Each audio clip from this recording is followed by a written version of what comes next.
Quais são os problemas hoje dessa esfera pública, tá? Gente, tem vários problemas acontecendo hoje, certo? Eu falei antes de uma decadência da esfera pública, né? O que a gente quer dizer com uma decadência da esfera pública? Repara, primeira coisa, a esfera privada hoje, ela está bem diminuída, tá? Se antigamente a gente tinha a esfera privada e a esfera política do Estado como duas dimensões muito importantes, hoje a esfera pública ela cresceu muito, e ela cresceu tanto que eu diria até que ela está meio que sufocando tanto a esfera privada, nossa vida, nossa liberdade individual, certo? Como ela também está ocupando um espaço muito forte no âmbito da esfera política do Estado, tá? Se vocês concordarem comigo, galera, partidos políticos hoje já estão em extinção. Eles já se tornaram desnecessários. Para que você tem partido político hoje? Repara que a esfera pública hoje ela se tornou tão grande, tão poderosa, tão geradora de sensibilidades, de polêmicas sociais, que tu não precisa mais desse lugar da intermediação entre as lutas sociais aos políticos, certo? A esfera política do Estado. O partido político que teve uma importância muito grande na história do século XX, principalmente, tá?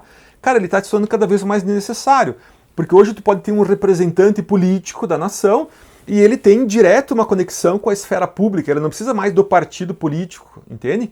Então o partido político hoje ele está super deslocado, ele está tentando sobreviver num mundo onde ele parece que não tem mais espaço, onde parece que a esfera pública está ocupando essa dimensão que era a dimensão dos partidos políticos, tá? Uma questão polêmica, uma questão interessante a ser pensada, tá? Outro problema, pessoal, a esfera pública hoje, ela está no nosso celular, ela está no nosso computador, ela está no nosso carro, ela está em todos os lugares, ela está na nossa casa, ela invadiu a nossa casa, certo? Então repara, pessoal, que a nossa casa, que antes era uma espécie de lugar da liberdade, da vida privada, da intimidade, da privacidade, meus caros, hoje a gente não tem mais quase isso, tá? E não adianta dizer assim, mas depende da pessoa, é só ela não postar a sua vida privada, é só ela não fazer reels, é só ela não fazer posts, etc. Não é bem assim, pessoal. Vocês sabem hoje que a pessoa ou a empresa que não faz parte dessas redes sociais e internet, ela praticamente está excluída de uma grande parte da sociedade, concordam? Gente, se a esfera pública hoje é o lugar mais importante da opinião e da formação, da formação da opinião e da vontade das pessoas, não participar dessa esfera pública, meus caros, significa estar excluído de uma grande parte, ou de uma parte muito importante da sociedade hoje. A empresa, então, pensa no comércio. O comércio que não está hoje nas redes sociais, ele quebra, ele não tem mais clientes. Veja, tu não tem tanta alternativa assim como parece que tem em não participar de uma esfera pública desse tipo. Estão compreendendo? Então, galera, reparem, se vocês concordarem comigo, a gente não tem mais hoje muita alternativa entre participar ou não dessa esfera pública. Então a nossa esfera privada, que é a nossa casa, nossa intimidade, nossa vida privada naquele conceito que existia antigamente, meus caros, nossa, ele está bem pequeno, ele está bem restrito, tá? Lembra daquele ditado? Briga de marido e mulher, não se mete a colher, sabe?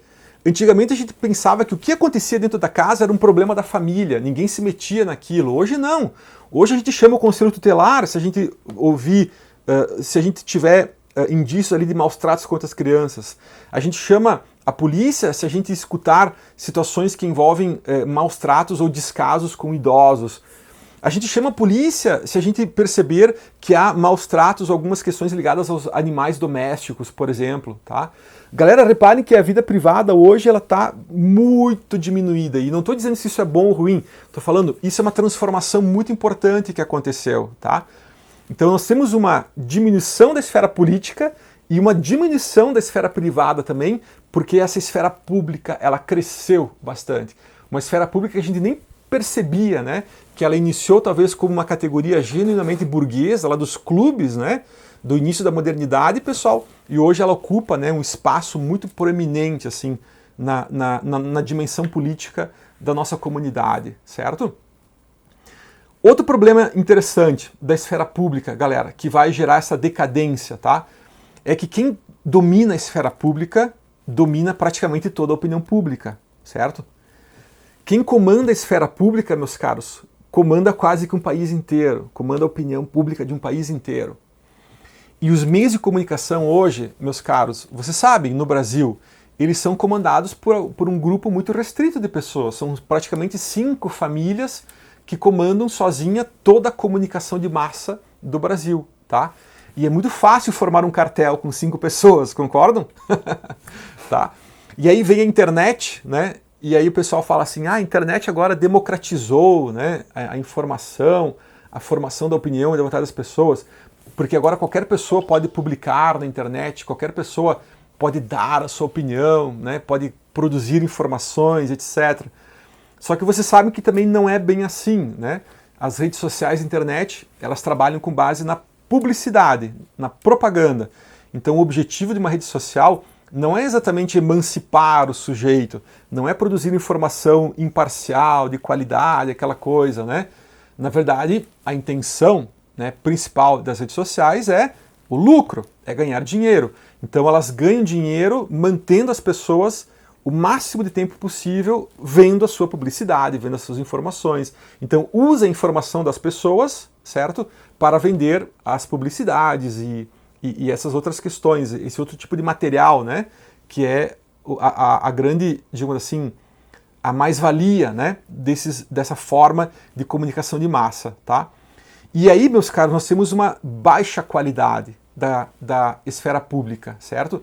Porque os algoritmos eles vão criar bolhas, vocês sabem já disso, né? Talvez eu nem precisaria falar sobre isso, mas ele cria bolhas em que, dependendo das preferências políticas, preferências religiosas, preferências culturais de cada indivíduo, certo?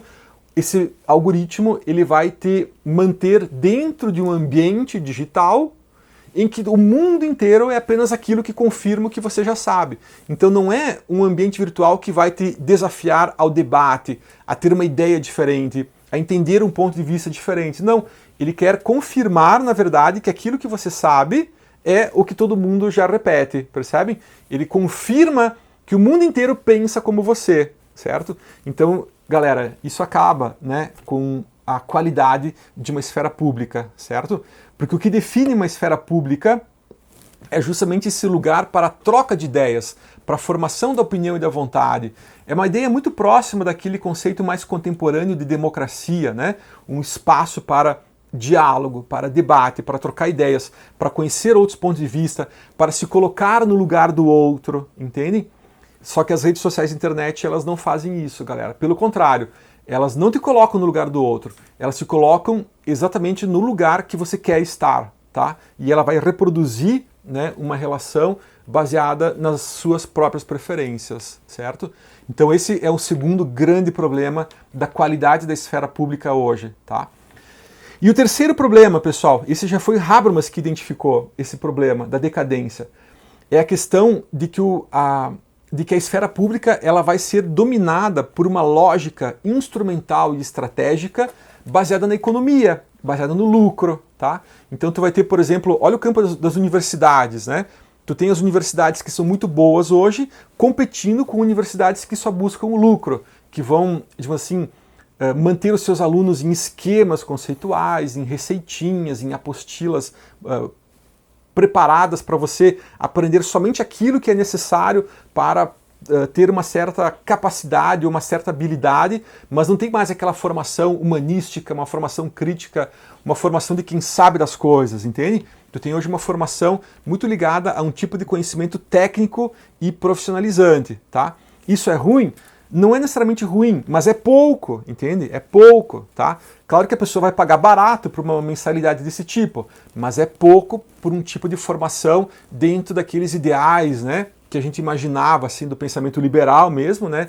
De uma formação para a emancipação, para a libertação, para um mundo com mais igualdade, com mais solidariedade, com mais oportunidades e com menos desigualdade social, certo? Então, cara, temos muitos desafios pela frente em relação à qualidade dessa esfera pública. E você acha que isso é um problema só do Brasil? Não, turma, isso acontece no mundo inteiro. Habermas é um cara da Alemanha, repara, ele nem está falando do Brasil, nem está falando da América do Sul, tá? Ele está falando desse problema lá na Alemanha. Então imagina, tá, o que acontece hoje em nível global. Esse domínio, né, da esfera pública por essa razão instrumental e estratégica do dinheiro e do poder, acaba comprometendo, tá, a qualidade dessa esfera pública. Por isso a importância de um pensamento crítico, né, de um pensamento que consiga separar as coisas, consiga entender melhor, né, da onde vêm as coisas, para onde que elas vão, por que é assim, como que é assim, tá?